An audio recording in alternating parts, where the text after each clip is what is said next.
Hello my dear students, welcome back to our channel.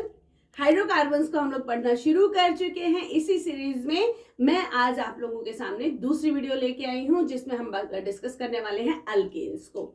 General जो hydrocarbons की properties होती हैं और उनका क्लासिफिकेशन होता है वो हम कर चुके हैं। अब हम डिस्कस करेंगे अल्केन्स। और तुम्हारे को पहले ही बता देती हूँ कि ये जो सिस्टमेटिक स्टडी होती है हम किस तरीके से इसको कैरी आउट करते हैं।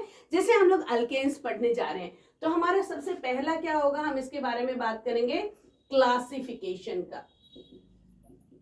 क्लासिफिकेशन कि हम अल्केन्स को और फर्दर कैसे क्लासिफाई कर सकते हैं या किसी भी ग्रुप को कैसे क्लासिफाई कर सकते हैं, फैमिली को। इसमें एग्जैक्टली अगर हम बोले तो कार्बन को क्लासिफाई करेंगे, किसी एक पर्टिकुलर कार्बन की बात करेंगे। तो क्लासिफिकेशन के बाद होता है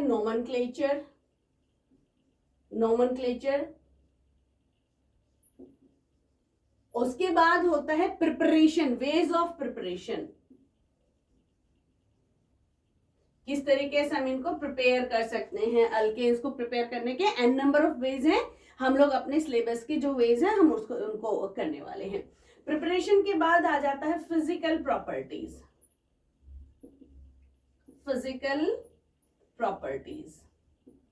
फिजिकल प्रॉपर्टी के बाद आता है केमिकल प्रॉपर्टीज। केमिकल प्रॉपर्टी के बाद हो जाते हैं यूजेस। ये जो मैंने यहाँ पे लिखा है ना बोर्ड पे, यही फॉलो होगा हर बार जब भी हम लोग ऑर्गेनिक कंपाउंड्स की स्टडी करते हैं किसी भी फैमिली की। अगर हम अल्केन की कर रहे हैं तो भी हम लोग इसी पैटर्न को फॉलो करेंगे।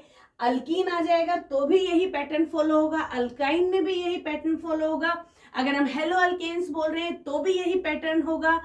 एल्कोहल्स की बात कर रहे हैं, एल्डिहाइड्स की, कीटोन्स की, अमीन्स की, जो 12th में करेंगे हम लोग जा करके, लेकिन हर बार पैटर्न यही फॉलो होना है।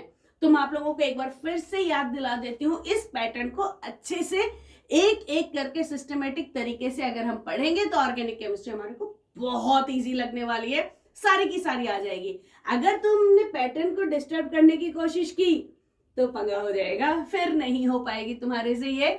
इसीलिए पैटर्न को फॉलो करना, पहली वीडियो से लेकर के देखना शुरू करना सिस्टमेटिक तरीके से। बीच में से देखोगे समझ नहीं आएगा। इस वाले वीडियो में जो हम डिस्कस करने वाले सारा नहीं हो पाएगा, एक ही वीडियो में लंबा टॉपिक हो जाता है। हम क्लासिफिकेशन और नोमेनक्लेचर की बात करेंगे। प्रिपरेशन की एक हम अलग वीडियो बनाएंगे और फिजिकल प्रॉपर्टीज और केमिकल प्रॉपर्टीज की अलग वीडियो बनाएंगे। तो ये इस तरीके से हम लोग सिस्टमाइज करने वाले हैं इस वीडियो को। तो हम शुरू कर देते हैं। आज हम बात करेंगे क्लासिफिकेशन। अल्केन्स में जो कार्बन है उनको हम कैसे क्लासिफाई कर सकते हैं। प्राइमरी, सेकेंडरी और टर्शरी की बात बताऊंगी मैं। देखो कैसे करते हैं, जरा इरेज कर देते हैं। और आइसोमेरिज्म भी हम स्टडी करते हैं कि किस तरह के आइसोमेरिज्म शो कर सकते हैं। क्लासिफिकेशन की अगर हम बात करें तो जो भी कार्बन, देखो अल्केन है, हम बात जानते हैं कि इसके अंदर कार्बन के पास सब सारे के सारे सिंगल बॉन्ड से जुड़े हुए हैं। अब कोई कार्बन कितने और कार्बन से जुड़ा है, देखो जनरली अगर हम बात करें इस तरीके से तो ये एक के बाद एक कार्बन जुड़ा हुआ है, बाकी सारे क्या है, हाइड्रोजन है, राइट। ये एक स्ट्रेट चेन हाइड्रोकार्बन अल्केन हो गया और क्या हो गया, मिथ प्रोप ब्यूटेन हो गया। तो इसमें कार्बन को अगर हम यहां से शुरू करती हूं, एक कार्बन अगर किसी भी और कार्बन से नहीं जुड़ा हुआ या फिर एक और कार्बन से जुड़ा हुआ है, देखो ये देखो एक कार्बन चारों तरफ से या तो हाइड्रोजन से जुड़ा है या फिर कोई भी और अल्काइल ग्रुप। कार्बन का मतलब alkyl group. Alkyl is alkane में से एक हाइड्रोजन को रिमूव कर देते हैं तो वो अल्काइल होता है। जैसे ये मीथेन है ना, मिथेन, अगर मैं एक हाइड्रोजन हटा दूं तो ये क्या हो जाएगा, CH3, और पॉजिटिव चार्ज आ जाएगा इस पे क्योंकि एक इलेक्ट्रॉन हाइड्रोजन ले गया। तो ये ग्रुप अल्केन की जगह हो जाएगा अल्काइल और R से रिप्रेजेंट करते हैं। तो मीथेन का हो जाएगा मिथाइल, इथेन का हो जाएगा इथाइल, प्रोपेन का प्रोपाइल, यानी कि अल्केन में से एक हाइड्रोजन माइनस होना, तभी तो जुड़ेगा ना वो इससे।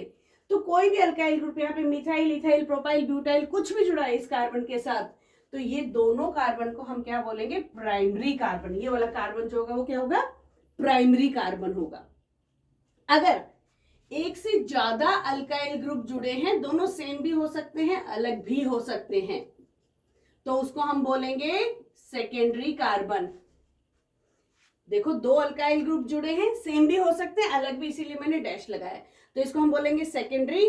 और अगर दो से ज्यादा अल्काइल ग्रुप जुड़े हैं, वो भी अगेन सेम भी हो सकते हैं और अलग भी हो सकते हैं, एक हाइड्रोजन और 3 अल्काइल ग्रुप, तो इसको हम बोलेंगे टर्शरी। और अगर चारों के चारों अल्काइल ग्रुप जुड़े, कौन सा कार्बन, ये कौन सा कार्बन हो गया, सेकेंडरी कार्बन, जिससे 2 अल्काइल ग्रुप जुड़े हैं। जिस कार्बन से 3 अल्काइल ग्रुप जुड़े हैं, टर्शरी। और जिस कार्बन से 4 अल्काइल ग्रुप जुड़े होंगे, सेम या डिफरेंट हमें नहीं मालूम, सेम भी हो सकते हैं और डिफरेंट भी हो सकते हैं, तो वो हो जाएगा क्वाटरनरी। और हम उसको कैसे डिनोट करेंगे, 4 डिग्री से। ये वाला कार्बन क्या हो जाएगा, क्वाटरनरी कार्बन। तो प्राइमरी जिसमें कार्बन से एक भी नहीं या एक अल्काइल ग्रुप जुड़ा हुआ है, इन दोनों को हम क्या बोलेंगे, प्राइमरी। जिसके पास वो कार्बन जिसपे 2 अल्काइल ग्रुप जुड़े हुए हैं, सेकेंडरी। 3 जुड़े हुए हैं, टर्शरी। 4 जुड़े हुए हैं, क्वाटरनरी। ये कार्बन की रिएक्टिविटी को चेंज कर देते हैं। देखो कैसे भाईचारा निभाते हैं। ध्यान रखना, अल्काइल ग्रुप जो होता है इलेक्ट्रॉन डोनेटिंग ग्रुप होता है, यानी कि इलेक्ट्रॉन की डेंसिटी को कार्बन की तरफ डालेगा।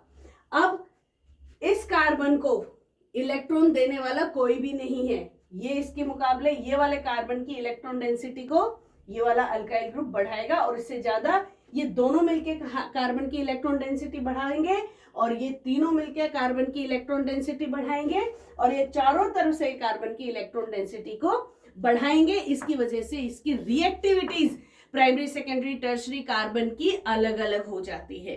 जब हम रिएक्शंस की बात करेंगे तो इसको भी डिस्कस करने वाले हैं। इसके बाद आ जाता है, ये तो क्लासिफिकेशन हो गया, इसके बाद आ जाता है आइसोमेरिज्म। अल्केन्स में कौन सा आइसोमेरिज्म हो सकता है, क्योंकि अल्केन में कोई फंक्शनल ग्रुप भी नहीं जुड़ा हुआ है, बीच में कोई एक ऐसा एटम भी नहीं जुड़ा हुआ है जो दोनों तरफ से अल्काइल ग्रुप से जुड़ा हो, इसमें और कुछ भी नहीं है, और सीधा सीधा सिंगल बॉन्ड है, तो ये चेन आइसोमेरिज्म दिखाते हैं, स्ट्रक्चरल आइसोमेरिज्म दिखाते हैं। चेन कैसे, मतलब एक चेन भी हो सकती है, एक से ज्यादा ब्रांचिंग हो सकती है, बस। आइसोमर्स क्या होते हैं, आइसोमर्स वो कंपाउंड होते हैं जिनका मॉलिक्यूलर फॉर्मूला सेम होता है लेकिन स्ट्रक्चरल फॉर्मूला डिफरेंट होता है, स्ट्रक्चर अलग हो जाएगा। जैसे इसी को ले लेते हैं, ये अगर मैं इन कार्बन को नाम दे दूं, ये 1 2 3 4 कार्बन है, ये आपस में डायरेक्टली भी जुड़े हो सकते हैं या फिर इसकी ब्रांचिंग ऐसे भी हो सकती है।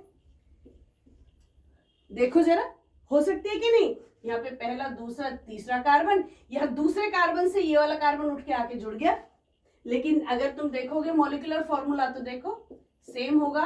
कितना, देखो 1 हाइड्रोजन, 2 3 4 5 6 7 8 9 10, C4H10, C4H10। इसके अलावा और ब्रांचिंग नहीं हो सकती इसकी, क्योंकि 3 कार्बन तो आपस में डायरेक्टली जुड़े हुए हैं। इसका मतलब इसके ब्यूटेन के 2 आइसोमर्स हो गए, चेन आइसोमर्स हो गए, तो चेन आइसोमेरिज्म शो करता है, ये ब्रांचिंग शो करता है। दूसरा वाला आइसोमेरिज्म ये शो नहीं करेगा, ठीक है। अगर पेंटेन हो जाएगा तो उसके कितने, अच्छा, अगर जब एक चेन हो जाती है ना तो इसको हम बोलेंगे एन ब्यूटेन, जो स्ट्रेट चेन है जिसमें कोई ब्रांचिंग नहीं हो रखी है। और अगर एक ब्रांचिंग हो गई तो क्या हो जाएगा, ये हो जाएगा आइसोब्यूटेन, एक ब्रांच है। और अगला तो हो नहीं सकता। जैसे पेंटेन की अगर हम बात करें तो पेंटेन के 3 आइसोमर्स हो सकते हैं, देखो करके देख लेते हैं हम। पेंटेन में फिर उसका नाम क्या हो जाएगा, बात करेंगे। पेंटेन के आइसोमर्स इसी में बना देते हुए एक और कार्बन ऐड कर देते हैं, ये 5 हो गया, पेंटेन हो गया।